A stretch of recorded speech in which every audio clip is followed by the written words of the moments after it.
Hello welcome back to my channel. ഇന്നൊരു ഞായറാഴ്ചയാണ്. ഞായറാഴ്ച ആയതുകൊണ്ട് തന്നെ ഞങ്ങൾ വൈകിയാണ് എണീറ്റത്.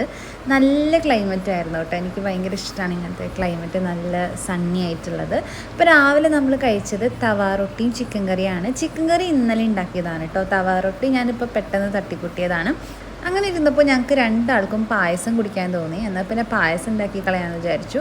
അപ്പോൾ ഞാൻ ആദ്യമേ പായസം ഉണ്ടാക്കുകയാണ്, എന്നിട്ടാണ് ലഞ്ചിൻ്റെ കാര്യങ്ങൾ നോക്കുന്നത്. പാൽപ്പായസമാണ് കേട്ടോ ഞങ്ങൾക്ക് രണ്ടാൾക്കും ഇഷ്ടം. സേമിയ പായസം, പാൽപ്പായസം അല്ലെങ്കിൽ പാലട, ഇങ്ങനത്തെ പായസങ്ങളാണ് ഇഷ്ടം ശർക്കര പായസത്തിനേക്കാളും. അപ്പോൾ ഞാനിന്ന് വിചാരിച്ചു പെട്ടെന്ന് ഉണ്ടാക്കുന്നില്ല, അപ്പോൾ ഈ ബ്രാഹ്മൺസിൻ്റെ സേമിയ പായസം മിക്സ് വെച്ചൊന്ന് ഉണ്ടാക്കി നോക്കാമെന്ന്. എനിക്ക് സാധാരണ പായസം മിക്സ് വെച്ചിട്ട് പായസം ഉണ്ടാക്കണം അത്ര ഇഷ്ടമല്ല. ഒരു കെമിക്കൽ ടേസ്റ്റ് പോലെ എനിക്ക് തോന്നാറുണ്ട്, പിന്നെ ഇങ്ങനെ ഒട്ടിപ്പിടിച്ച പോലെയൊക്കെ തോന്നാറുണ്ട്. പക്ഷേ ഇതങ്ങനെ ഉണ്ടായിരുന്നില്ല കേട്ടോ. അത് നല്ല ടേസ്റ്റ് ഉണ്ടായിരുന്നു. ഇപ്പോൾ ഓണമൊക്കെ അല്ലേ വരുന്നത്, അപ്പോൾ എല്ലാം കൂടി പെട്ടെന്ന് ഉണ്ടാക്കാൻ ചിലപ്പോൾ സമയം കിട്ടില്ല. അപ്പോൾ ഒന്ന് ട്രൈ ചെയ്ത് നോക്കാമെന്ന് വെച്ച് ഞാൻ വാങ്ങിച്ചതാണ്. ഇപ്പോൾ രണ്ടെണ്ണത്തിൻ്റെ കോംബോ ആയിട്ടാണ് വാങ്ങിച്ചത്. അപ്പോൾ ഞാൻ ഇന്നൊന്ന് ട്രൈ ചെയ്ത് നോക്കി. നല്ല പായസമായിരുന്നു കേട്ടോ, നല്ല ടേസ്റ്റ് ഉണ്ടായിരുന്നു. ഈ പുറത്തു നിന്നൊക്കെ നമ്മൾ വാങ്ങുന്ന ഒരു പായസത്തിൻ്റെ ആ ഒരു ടേസ്റ്റാണ് ഉണ്ടായിരുന്നത്. പിന്നെ ഞാൻ കുറച്ച് ഒരു ഭംഗിക്ക് വേണ്ടി കുങ്കുമപ്പൂവും ബദാമും ചെറുതായിട്ട് അരിഞ്ഞതൊക്കെ ഇട്ടിട്ടുണ്ടായിരുന്നു. ഈ ഒരു പാക്കിൽ തന്നെ സേമിയ, പഞ്ചസാര എല്ലാം ഉണ്ട് കേട്ടോ. നമ്മൾ ജസ്റ്റ് 1.5 ലിറ്റർ പാലൊഴിച്ചിട്ട് നന്നായി തിളപ്പിച്ച് 20 മിനിറ്റ് കുറുക്കിയെടുത്താൽ പായസം റെഡിയാവും. പിന്നെ കുറച്ച് നട്ട്സ് ചോപ്പ് ചെയ്ത് വേണമെങ്കിൽ ഇടാം. അത്രയേ ഉള്ളൂ. പെട്ടെന്ന് ഉണ്ടാക്കാൻ പറ്റുന്നതാണ് കേട്ടോ. നമുക്ക് വേറെ കറികളൊക്കെ ഉണ്ടാക്കുമ്പോൾ സൈഡിൽ ഇതുണ്ടാക്കിയാൽ പെട്ടെന്ന് പായസം കൂടി റെഡിയാവും. അപ്പോൾ ഇതാണ് ഇന്നത്തെ സ്പെഷ്യലായിട്ടുള്ള സേമിയ പായസം. സേമിയ പായസം നമുക്ക് വീട്ടിൽ വളരെ എളുപ്പത്തിൽ ഉണ്ടാക്കാൻ പറ്റുന്ന ഒരു സാധനമാണ്. ഞാനങ്ങനെ എപ്പോഴും ഉണ്ടാക്കാറുണ്ട്. ഇന്നൊന്ന് ട്രൈ ചെയ്യാൻ വേണ്ടി വാങ്ങിച്ചെന്നുള്ളൂ. അപ്പോൾ നിങ്ങൾക്കും ട്രൈ ചെയ്യണമെന്നുണ്ടെങ്കിൽ വാങ്ങി നോക്കാവുന്ന ഒരു പ്രൊഡക്റ്റാണ്.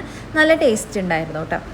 ലഞ്ച് എന്തുണ്ടാക്കുമെന്ന് ആലോചിച്ച് അവസാനം ഒരു തീരുമാനത്തിലെത്തി. സൺഡേ അല്ലേ, ബിരിയാണി തന്നെ ഉണ്ടാക്കാമെന്ന് വിചാരിച്ചു. അപ്പോൾ പെട്ടെന്നുള്ള പ്ലാൻ ആയതുകൊണ്ട് ഞാൻ ചിക്കൻ ലിഷ്യസിൽ നിന്നാണ് ഓർഡർ ചെയ്തത്. അതാകുമ്പോൾ 1 മണിക്കൂറിനുള്ളിൽ നമുക്ക് കിട്ടും. ഞാൻ ഓർഡർ ചെയ്തിട്ടുണ്ടായിരുന്നത് വിത്ത് ബോണുള്ള ചിക്കനും പിന്നെ chicken tikka masala marinated, already marinate ചെയ്ത് വരുന്നതാണ്, അതാണ് വാങ്ങിച്ചിട്ടുണ്ടായിരുന്നത്. അപ്പോൾ വേഗം തന്നെ ബിരിയാണി ഉണ്ടാക്കുകയാണ്. ബിരിയാണി ഉണ്ടാക്കാൻ എനിക്ക് നല്ല ഇഷ്ടമാണ് കേട്ടോ. പെട്ടെന്ന് നമ്മൾ ഉണ്ടാക്കി ശീലമായതുകൊണ്ട് പെട്ടെന്ന് ഉണ്ടാക്കി കഴിയും. പിന്നെ ഇതിൻ്റെ കൂടെ സെപ്പറേറ്റ് കറി ആയിട്ടൊന്നും ഉണ്ടാക്കണ്ടല്ലോ. അതുകൊണ്ട് എനിക്ക് ബിരിയാണി ഉണ്ടാക്കാൻ ഭയങ്കര ഇഷ്ടമാണ്. ചോറും കറിയൊക്കെ ഉണ്ടാക്കുന്നതിനേക്കാളും എനിക്കിഷ്ടം ബിരിയാണി ഉണ്ടാക്കാനാണ്. കഴിക്കാനും എനിക്ക് ബിരിയാണിയാണ് ഏറ്റവും ഇഷ്ടം. ചിക്കൻ ഫ്രൈ ചെയ്തിട്ടാണ് കേട്ടോ നമ്മൾ ബിരിയാണി ഉണ്ടാക്കുന്നത്. ഞാൻ എപ്പോഴും ഇങ്ങനെ തന്നെയാണ് ഉണ്ടാക്കുക. പിന്നെ മസ്റ്റായിട്ട് തൈര് ഇടുമ്പോഴാണ് ആ ഒരു ബിരിയാണി മസാല ശരിക്കും ബിരിയാണി മസാല ആവുന്നത്. എനിക്ക് ഭയങ്കര ഇഷ്ടമാണ് തൈരിൻ്റെ ഫ്ലേവർ ബിരിയാണിയിൽ വരുമ്പോൾ. നല്ല കട്ട തൈര് ഇട്ടിട്ടുണ്ട്. പിന്നെ ചിക്കൻ ഫ്രൈ ചെയ്തത് ഇട്ട് കൊടുത്തിട്ടുണ്ട്. ചിക്കൻ ഒരുപാടൊന്നും ഫ്രൈ ചെയ്തിട്ടില്ല. പിന്നെ മസ്റ്റായിട്ട് ആഡ് ചെയ്യേണ്ടത് വറുത്ത സവാള അല്ലെങ്കിൽ പിസ്ത.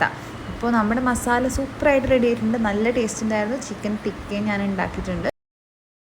ബിരിയാണി റൈസ് കുറച്ചധികം വെന്തിട്ടുണ്ട് കേട്ടോ. നിങ്ങൾക്ക് കാണുമ്പോൾ കുഴഞ്ഞ പോലെ തോന്നും, പക്ഷേ അങ്ങനെയല്ല. ഞങ്ങൾക്ക് ഇഷ്ടം നല്ല വെന്തിട്ടുള്ള റൈസാണ്. ശരിക്കും ഇത്ര വേവേണ്ട ആവശ്യമില്ല കേട്ടോ ബിരിയാണി റൈസ്. ചിലർക്ക് ഇങ്ങനെ വിട്ട് കിടക്കുന്നതായിരിക്കും ഇഷ്ടം. എനിക്ക് കുറച്ചിങ്ങനെ കുഴഞ്ഞിരിക്കുന്ന ബിരിയാണിയാണ് പേഴ്സണലി ഇഷ്ടം. പിന്നെ നമ്മൾ ചിക്കൻ ടിക്ക ഉണ്ടാക്കിയിട്ടുണ്ട്. പിന്നെ റൈസ് ഞാൻ വളരെ കുറച്ച് എടുത്തിട്ടുണ്ടായിരുന്നുള്ളൂ, ചിക്കൻ കൂടുതൽ എടുത്തിട്ടുണ്ടായിരുന്നു. അതുകൊണ്ട് അതിൽ നിന്ന് കുറച്ച് ചിക്കൻ മസാല ഞാൻ മാറ്റിയിട്ട് സെപ്പറേറ്റ് ആയിട്ട് ദം ചെയ്യുന്ന സമയത്ത് ഇട്ടിട്ടുണ്ടായില്ല, സെപ്പറേറ്റ് ആയിട്ട് മാറ്റി വെച്ചിട്ടുണ്ടായിരുന്നു. അപ്പോൾ അതും ഇതിൻ്റെ കൂടെ സെർവ് ചെയ്യുന്നുണ്ട്. പിന്നെ ഒരു തട്ടിക്കൂട്ട് സാലഡും കൂടി സെറ്റ് ആക്കിയിട്ടുണ്ടായിരുന്നു. അപ്പോൾ ഇതെല്ലാം കൂടിയാണ് നമ്മുടെ ലഞ്ച്. അങ്ങനെ ഞങ്ങളിതെല്ലാം കൂട്ടി പായസമൊക്കെ ആയിട്ട് അടിപൊളിയായിട്ട് ലഞ്ച് കഴിച്ചു. ബിരിയാണി കഴിച്ചാൽ പിന്നെ എനിക്ക് നിർബന്ധമാണ് ഉറങ്ങണം. നല്ല നെയ്യിട്ട ബിരിയാണി കഴിച്ചിട്ട് കിടന്നുറങ്ങുക അടിപൊളിയാണ്. പിന്നെ പായസം കൂടി ആയപ്പോൾ ശരിക്കും മത്ത് പിടിച്ച പോലെയായി. അങ്ങനെ ഞങ്ങൾ കുറേ നേരം കിടന്ന് ഉറങ്ങി എണീറ്റിട്ട് ഞങ്ങൾ പോയത് ഇവിടെ ഗണപതി കാണാൻ വേണ്ടിയിട്ടാണ്, ഗണേശ ചതുർത്ഥിയുടെ. അതൊന്നും ഞാൻ വീഡിയോയിൽ ഇൻക്ലൂഡ് ചെയ്തിട്ടില്ല. അത്രയുള്ള ഇന്നത്തെ വീഡിയോ. നമുക്ക് അടുത്തൊരു വീഡിയോയിൽ കാണാം. ബൈ.